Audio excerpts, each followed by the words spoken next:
ಇವತ್ತಿನ ಟಾಪಿಕ್ ಬಂದ್ಬಿಟ್ಟು wear, WEAR wear. ವೇರ್ನ ಅರ್ಥ ಬಂದ್ಬಿಟ್ಟು ಧರಿಸುವುದು. ವೇರ್ನ ಪಾಸ್ಟ್ ಟೆನ್ಸ್ ಆಗಿರುತ್ತೆ ವೋರ್, WORE ವೋರ್.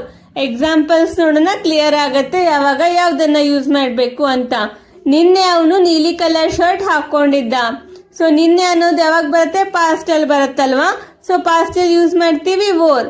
ಸೊ ಸೆಂಟೆನ್ಸ್ ಆಗುತ್ತೆ yesterday he wore a blue shirt. Yesterday he wore a blue shirt. ಇಂದು ಅವನು ವೈಟ್ ಕಲರ್ ಶರ್ಟ್ ಹಾಕೊಂತಾನೆ. ಇವತ್ತನ್ನೋದು ಪ್ರೆಸೆಂಟ್ ಅಲ್ಲಿ ಆಗತ್ತಲ್ವಾ, ವೇರಿಂಗ್ ಬರುತ್ತೆ. Today he is wearing white shirt. Today he is wearing white shirt. ನಾಳೆ ಅವನು ಬ್ಲ್ಯಾಕ್ ಕಲರ್ ಶರ್ಟ್ ಹಾಕೊಂತಾನೆ. ಸೊ ನಾಳೆ ಅನ್ನೋದು ಫ್ಯೂಚರ್ ಅಲ್ಲಿ ವಿಲ್ ಬರುತ್ತೆ. So tomorrow he will wear a black shirt.